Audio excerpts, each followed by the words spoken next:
It is the middle of October, and me and a group of friends decided we should go camping one last time. We was all in college, and we've been buddies. Me, which my name is Jones, weird name, I know. I had a buddy named James and Jake and Matt, and all four of us decided to go camping. Matt also brought his girlfriend Polly, and we decided to go camping one last time before the winter. Be mindful that we've went camping normally every year. We went camping several times every year. It was more like a tradition.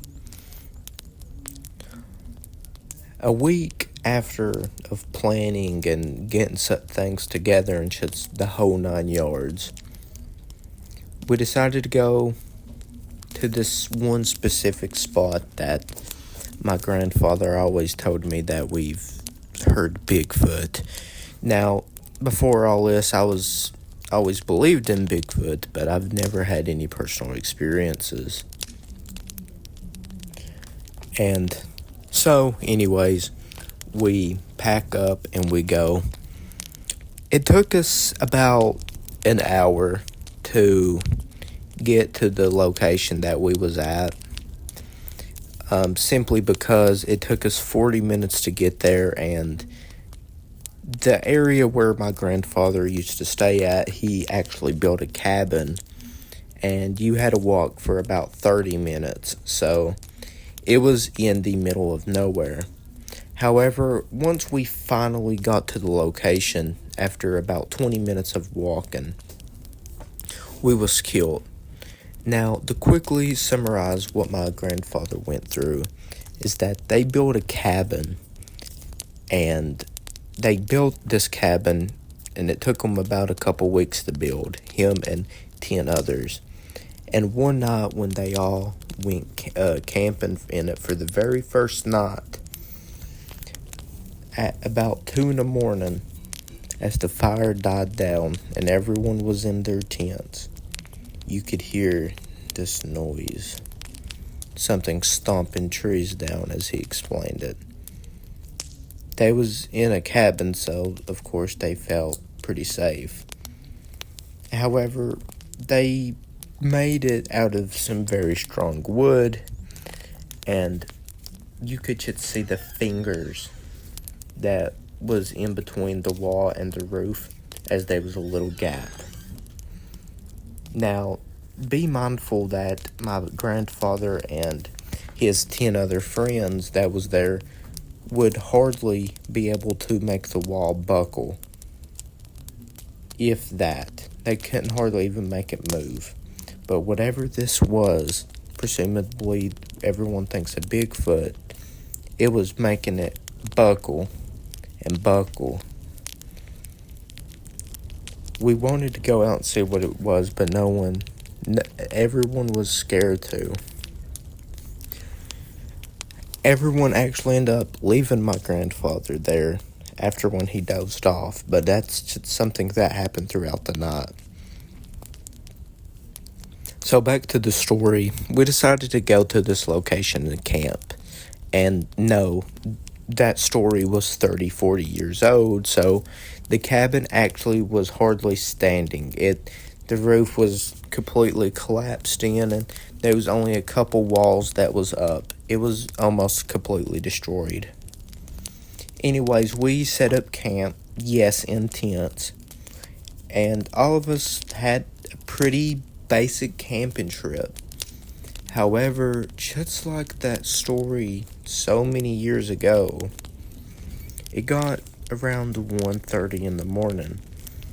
We know this as we did in fact have our phones.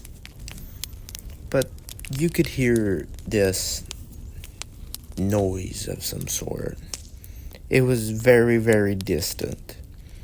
Now, I'm not talking about a howl or a growl or anything like that, but you could just hear like these trees fall. You can hear them clashing with the other trees and falling down. Now, anyone can say that a tree would fall, and could even make a few trees fall. But this went on for well over an hour.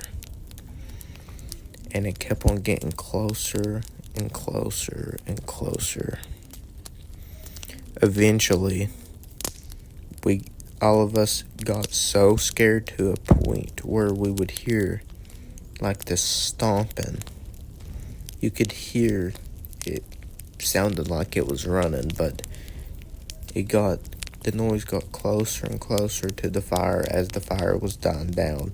Very similar to those stories years ago from my grandfather's experiences. Eventually, Matt's girlfriend Polly screamed out of fear. And then that's when something very unexpected happened. This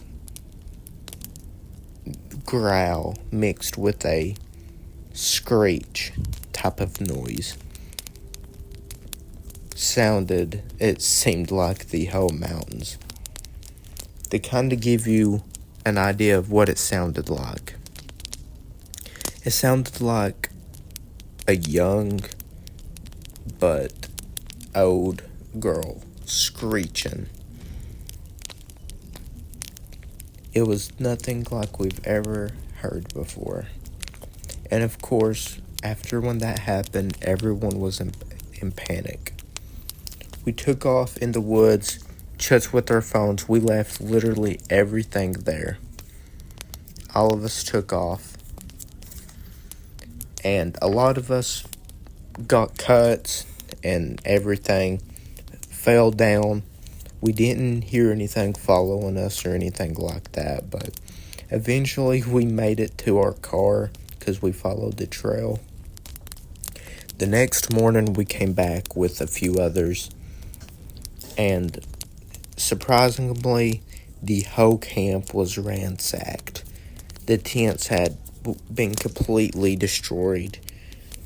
The fire was completely put out, spread across the entire area. Foods and stuff was scattered like some type of animal ate through it all. And whatever this was also took out the rest of the cabin. Stuff was in ruins up there.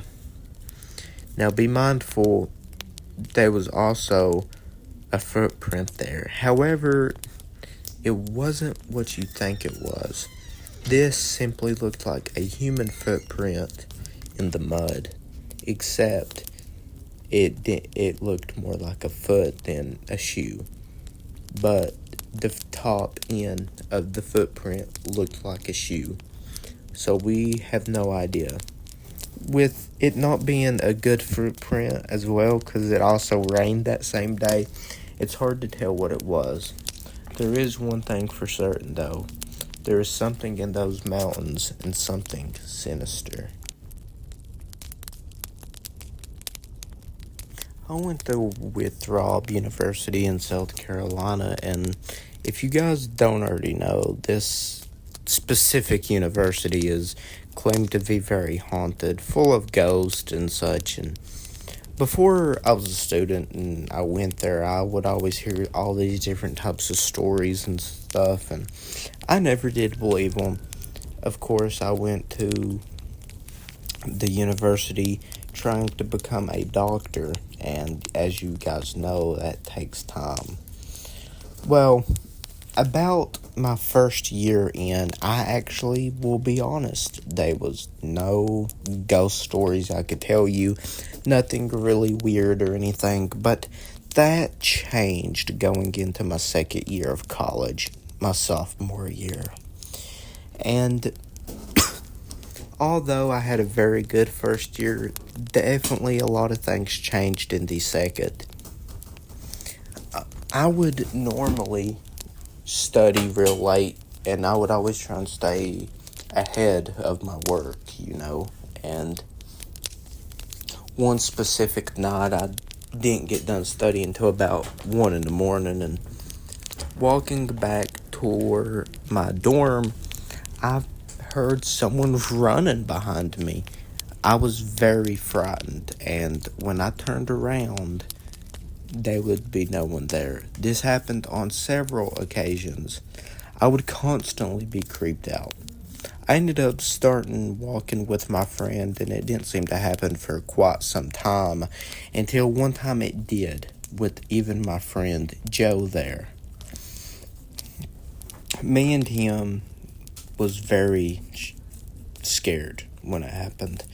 I also, safe to say, also started having dreams of being chased by this man in a long coat, saying that he's going to get revenge for what I done to his wife.